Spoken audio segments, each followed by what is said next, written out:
another episode of Inside Richmond, the city's pulse. I'm Lindsay Darnell, your host, and today I have Kristi Cruise, our community recreation coordinator, and Stephany Plantz, our special projects and community engagement coordinator with the Richmond Parks Department. Guys, thank you for joining me. Thank you for having us. That was a mouthful, your title. Yeah, they're so long. They are. So I wanted to get you guys on to kind of talk about a little bit of what the Parks Department has going on this fall. We're almost to fall. We have fall weather.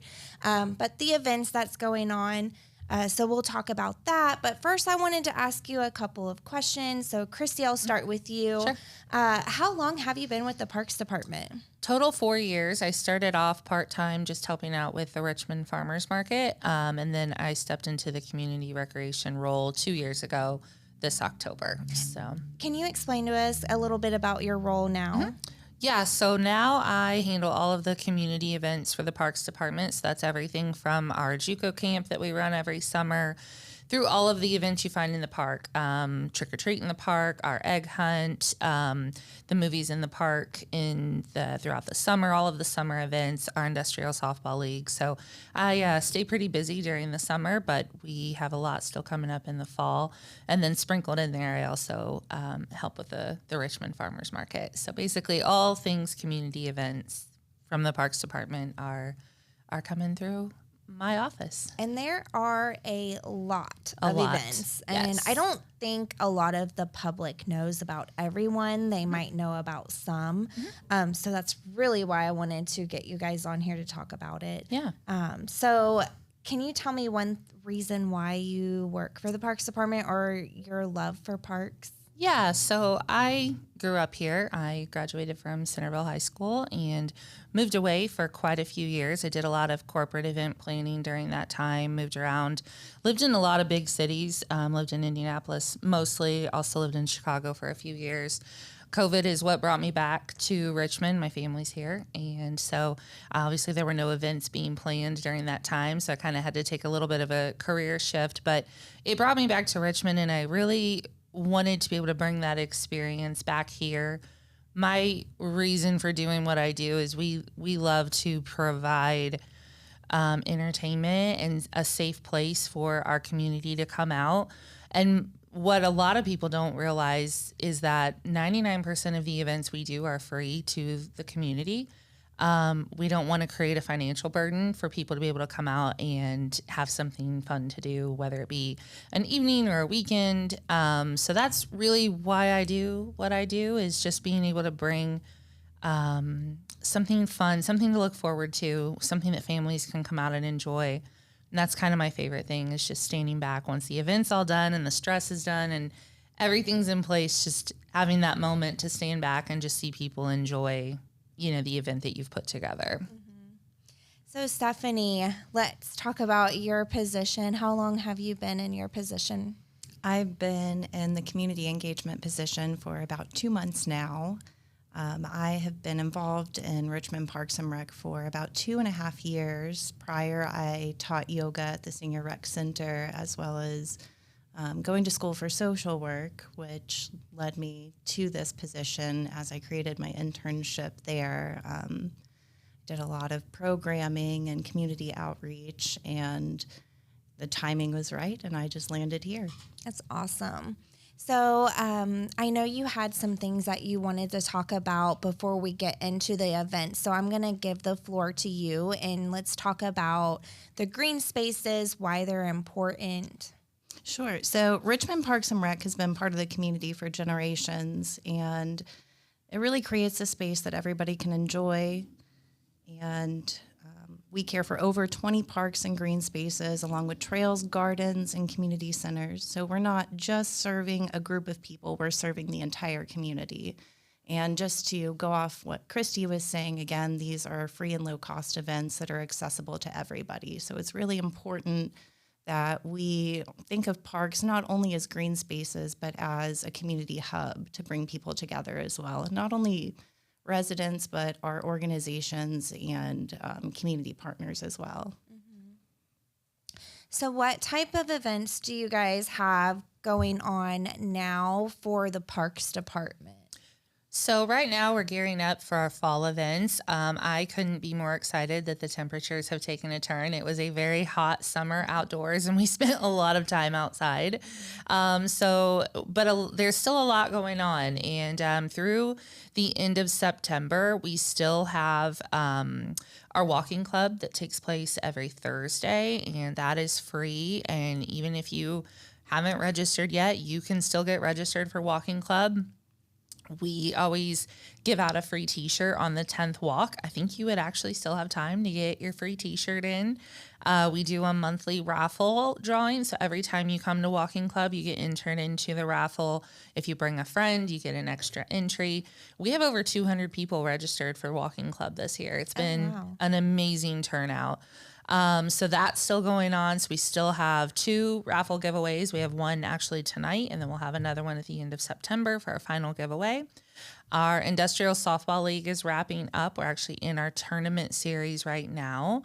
So that will be going on at Clear Creek Park through at least the next 2 weeks. If the weather holds out, our championship game should be Tuesday, September the 9th. So we're a double elimination tournament going on there. So it's really fun to come out and see some of those local entities competing for that top prize. And we also have coming up at the end of September something we're really excited about called Fall in Love with Middlefork. And this is going to be it's been called Middlefork Nature Day in the past, but we've shifted dates a little bit. We used to do it earlier in the summer. This year, we are pushing it to September 27th, which is also the last free DNR fishing day for the year. So you can actually come out and fish you don't have to pay the licensing and permit fees that day. But we've got a lot of extra activities planned around it. We're planning a catch and release derby for the kids to come out. We will actually have someone there teaching the kids how to fish if they've never fished before. They just want to get a tip from a really talented fisher person.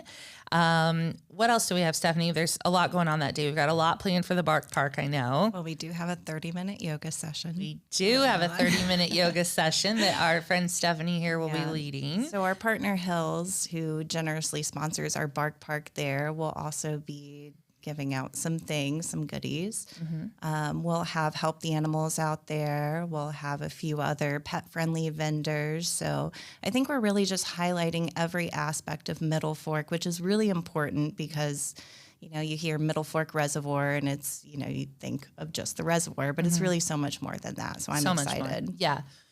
Our goal is to kind of feature each thing that you can go out there and do at Middlefork. There will be discounted boat rentals. We've got paddle boat and kayak rentals out there. So we'll be doing discounts on those, as well as giving away probably about 10, I think is the goal. We're going to give away 10 free boat rentals for that weekend.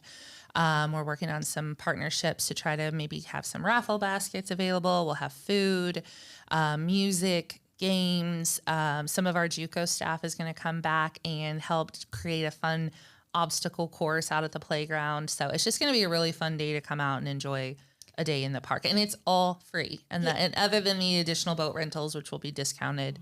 And I think there's something for everybody that day, which is great. Yeah, for sure. And I don't believe a lot of people realize that you guys have kayak rentals at Middlefork Reservoir. Mm-hmm. A lot of people are usually going down to Liberty or Brookville. Yeah.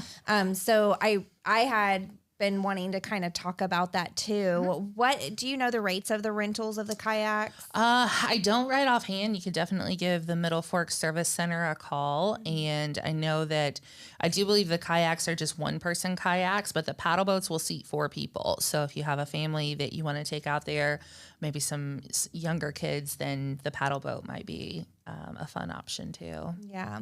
I've never been kayaking, but that is one thing on my bucket list that I would love to try. I know. I've been. Oh, you haven't? I haven't. It's so fun. Yeah. And I will say that still water is a little less intimidating than getting out on a river for the first time. So it's going to be a good starting point if you haven't kayaked before. And with the discounted rates, it's a good opportunity. Yeah, for sure.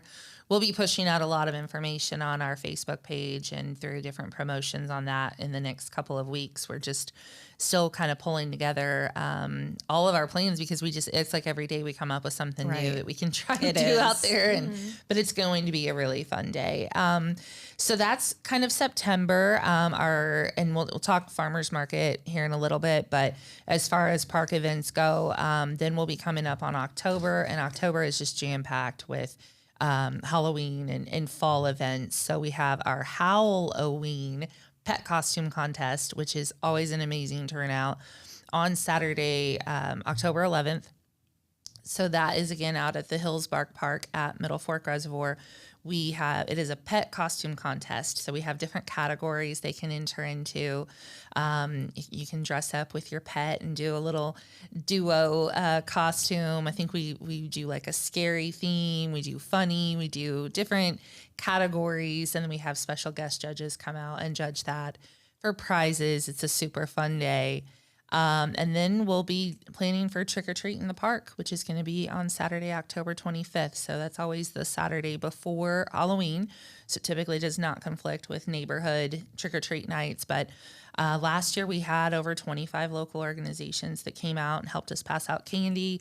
We will be doing our sensory friendly hour again. So the hour before Trick or Treat opens, we open up a little more low key, not the loud music and sound effects and everything that can be going on. Costumes are optional. You know, if some kids have sensory processing difficulties, sometimes the costumes can be a little overwhelming. They don't have to wear a costume, and our organizations also hand out sensory friendly candies and fidgets and that sort of thing. So we'll definitely be doing that again. Yeah, I think that's great that you guys offer that. I didn't realize that until after I started working for the city. And I was like, that's really neat that you guys are considering and including everyone that might not be able to come when there's such a large crowd and loud music. For sure. We had a lot of people come to us last year. Last year was the first year we did the sensory friendly hour, but we even had parents come to us and that said, my kids would be fine coming to the next, the later one, but I'm not okay coming to that one. And so they appreciated even just having a little bit of a quieter time to be able to bring their kids out rather than their kids missing out on that experience. We also incorporated a sensory friendly area into our egg hunt this past year. So just a separate area where the kids could kind of go at their own pace. They weren't in the midst of the big crowd and the sirens and the horns and everything. And because that can be a lot. It can be a lot for us, you know, right. And so you think about it for a little one. It's been a really cool thing, and we just want to make sure that we're promoting inclusive activities for everybody to be able to come out and enjoy. So that kind of takes us through the end of October, but we don't stop. In November, we participate in the Veterans Day Parade. We still have some farmers market events going on. And then in December, we'll be ramping up for our Rosemary Weigel Frostbite 5K, which is our annual 5K that we participate in through the Wayne County Challenge and our Celebration of Lights. So that'll all be the first weekend of December on the 6th. Now, and I want to make it, known that everyone can find out this information on your guys' Facebook page. You guys also have a newsletter. So how does people get signed up for your newsletter? Yeah, so there's a link on our Facebook page if you want to get signed up for our weekly newsletter. We also print every year a recreation guide, which is basically a newspaper print of all of the activities and events that we have coming up. We still have copies of those available in the park office. People are welcome to come by during normal business hours, 8 to 5, Monday through Friday, and pick up a recreation guide. We always have those available at the farmers market and at all of the events that Stephany participates in. So really lots of different ways to find this information. You can go on the Facebook page. We're always promoting our events there. Sign up for the newsletter and also get a copy of the recreation guide. Yes. So I actually pick one up every year from you guys. There is so much information, but yes, the whole year, you can see everything. Everything. And it's everything, like you were asking about boat rental pricing and everything, that's listed in there. There's information on the pool when it's open, the Senior Recreation Center, which is just a hidden gem of the city. It is. And it's for anyone age 50 and up. So that can, they've got fitness classes. I mean, Stephany could probably speak on the recreation center. They have endless programming. And I think a lot of people, when they hear Senior Recreation Center, they think the old folks home. Right. And that's really not the case. It is a vibrant party out there. It is. It's wonderful. Yeah. And also any events that I'm at, I am out there promoting these events, telling people about them, handing out the rec guides. We have, through the end of this month, I'm going to Overdose Awareness Day at First United. We've got the Primex Health Fair, September 16th, Wayne County Chamber of Commerce Career Fair, Math Night at Elstro, Veterans Resource Fair, Special Olympics polls. So we're out there in the community, making sure that this information gets out as well. And also, if people have questions or they just want to come up and talk about the parks, or they want to think about renting one of our great cabins or shelters for an upcoming event, we're always there to answer their questions. Yeah, or even partnering with vendors as well, or organizations. I was going to say, I actually just rented the golf course clubhouse for my son's birthday party. It was great. It was so easy. Amber in the parks office was amazing with information. Every question I had, she was quick to answer. She's so great. Yeah.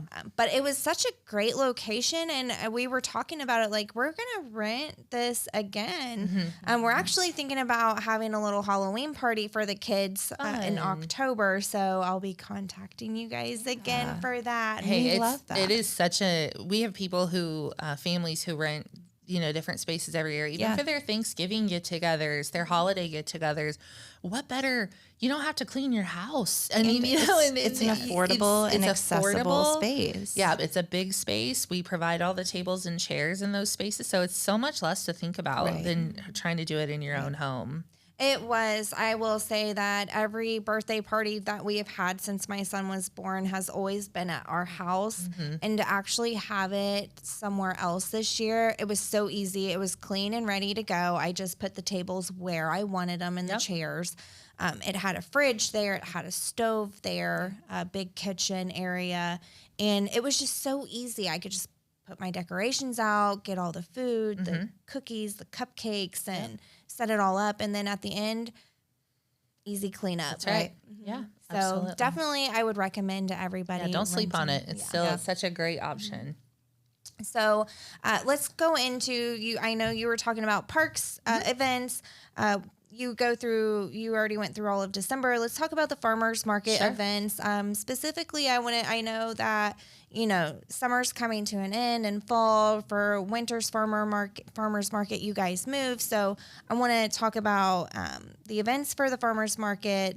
When will you guys be moving down to the Star Jeanette building? Yeah, so the Richmond Farmers Market is a year-round farmers market. So we don't stop, even though the weather turns a little bit colder. So we will continue down at Elstro Plaza through the end of October. We still have a ton of fresh produce coming in. Lots of vegetables, sweet corn, tomatoes, all that good stuff from the summer is still rolling in.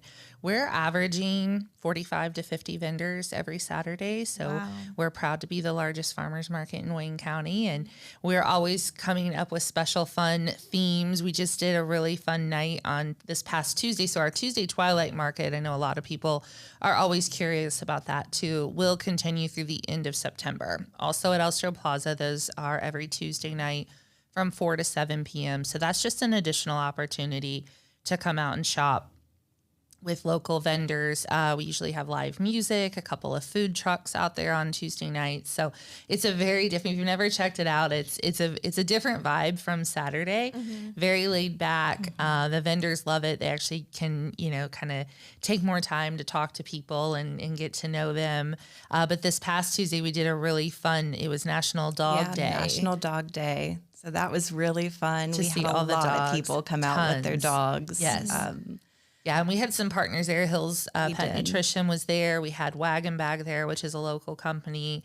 Help the Animals was there with a couple of their adoptable dogs. Barks Treats was there, handing out popsicles. So we have a couple of pet treat vendors that attend on a regular basis that make all natural pet treats. So it was a really cool way to kind of pull all that together. It was great seeing people interact with each other too, and the dogs interacting. I actually had an older gentleman come up to me and he was telling me that his dog had just passed and that this was really helpful for him to be able to come engage with other people, other animals. So it was a really good night. It was a really good time, and I think it served a lot of different people for different purposes. Yeah, it was really fun. So, so back to your question. So we are still down at Elstro Plaza every Saturday from 9 a.m. until noon through the end of October. And then we immediately shift over to the Star Jeanette building the first weekend of November. And we'll be down there through the end of April.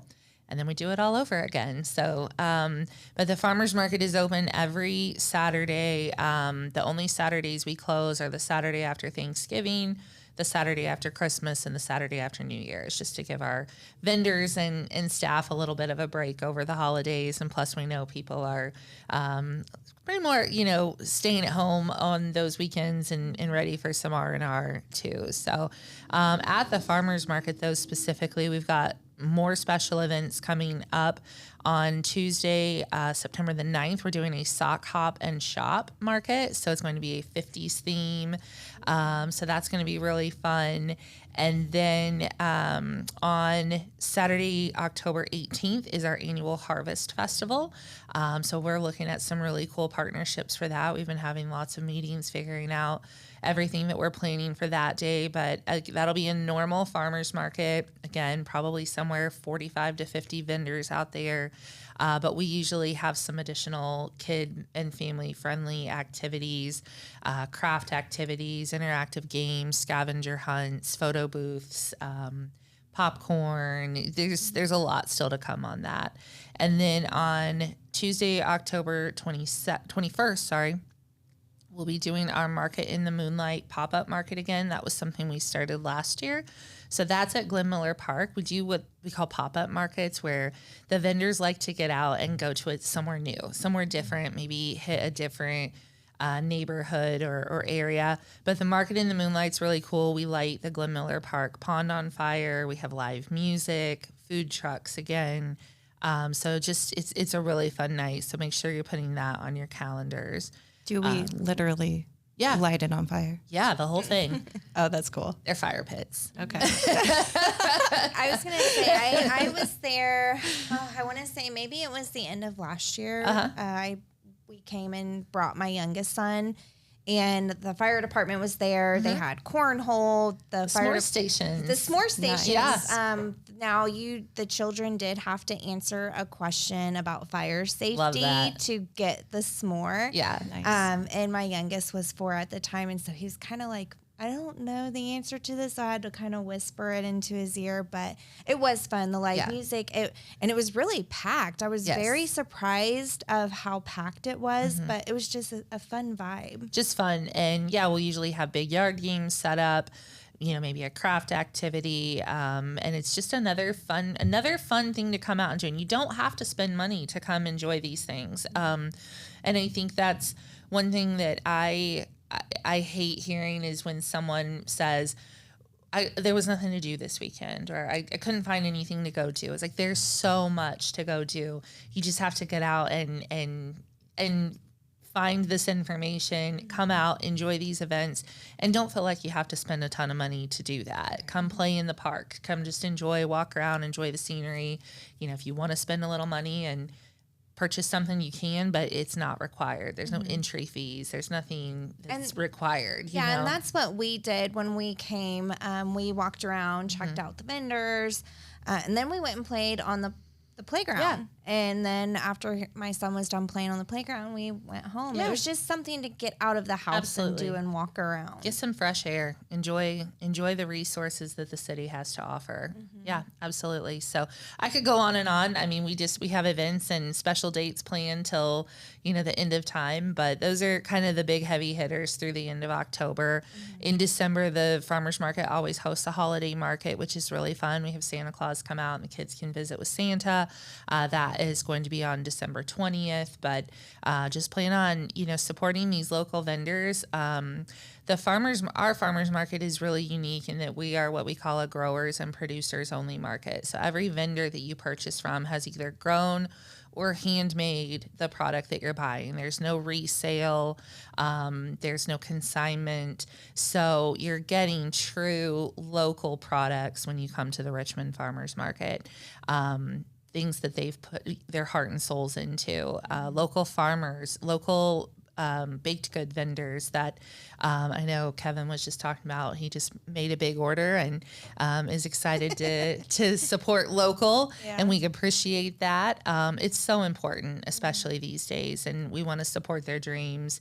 And they're so talented. They're so talented. Like, yes. Once you start buying some of these products, the homemade breads and the cookies, and getting farm fresh eggs and the homemade jams and jellies and local honey, it's hard to go back. I struggle in the winter on eating vegetables from the grocery store because the flavor is so different when you buy them in the heat of summer from these local farmers. It's totally different. It's nice seeing the face of where you're getting it from too, absolutely. And hearing the stories and meeting the families and really getting to know the people in your community as well. Where the product's coming from. I think one of my favorite things with the farmers market is seeing our vendors bring their kids and their grandkids and teaching them what it's like to be a small business owner and teaching them about, customer service and answering the questions. And one of the kids there a couple of weeks ago, his dad grows potatoes, and he was so excited to tell me that they had a customer who came up and bought 50 pounds of potatoes, and he was telling me how he had to help them wheel it out to their car and load it up, but his eyes were just like sparkling. He was so excited about it. It's really cool to see that generational support that they get, and low key what they're doing. They're teaching their kids how to take over that business someday. But it's really cool to see. So something I want to talk about that's very important. I know we kind of hit this when I had Hannah on earlier in the summer is you guys accept EBT. Well, so I think some vendors do, but you guys will double EBT dollars. Yeah, absolutely. So thanks to our partnership with Reed Community Health, we have a program that doubles SNAP dollars. So if you have a SNAP EBT card, you can come to the market booth at any time during the market hours.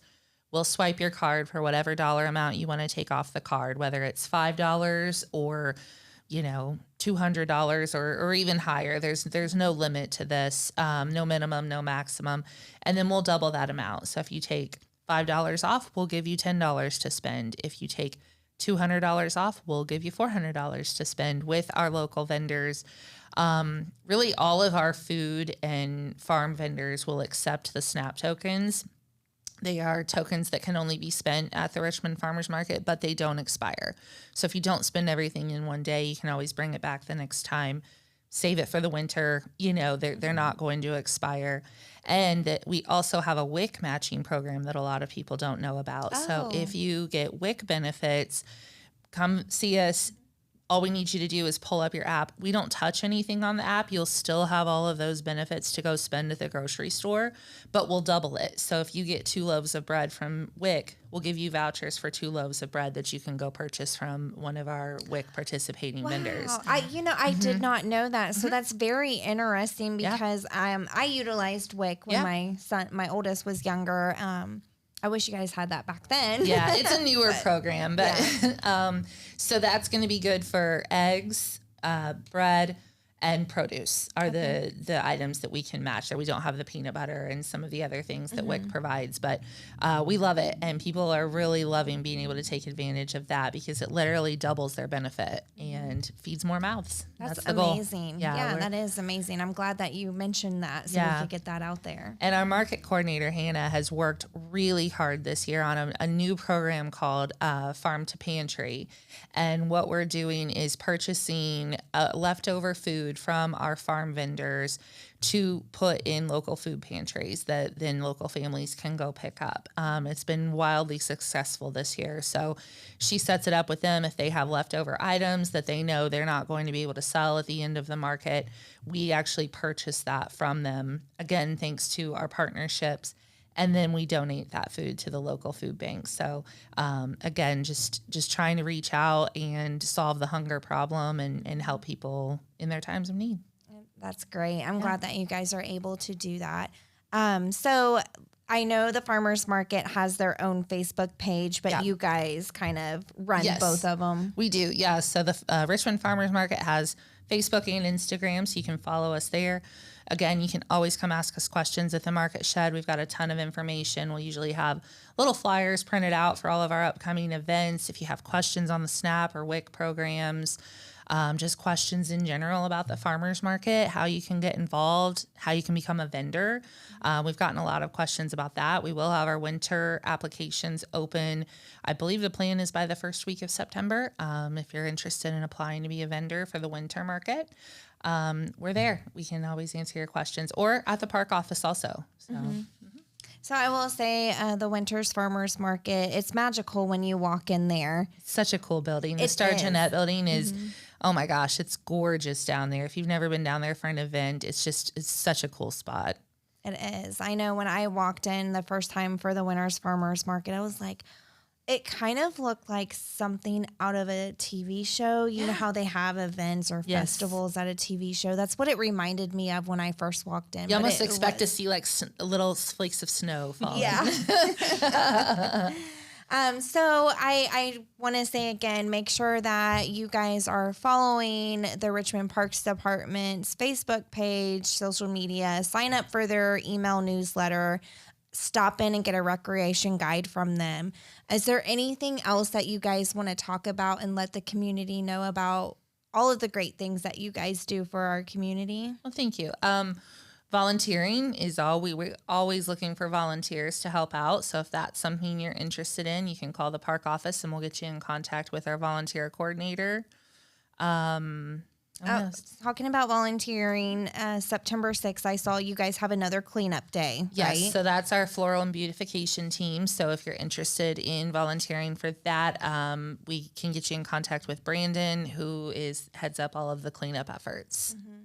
And I would also add, if anybody, any organization, any business is interested in what we can do as parks, or if you have any ideas, if you have any ways that you think that we can partner together, absolutely reach out. Do not hesitate. That is what we're here for. We love partnering. We love coming together to make the community stronger. So if there are any inquiries, feel free to email me directly. You can call me directly. But as always, we're happy to help. You can call the parks office as well.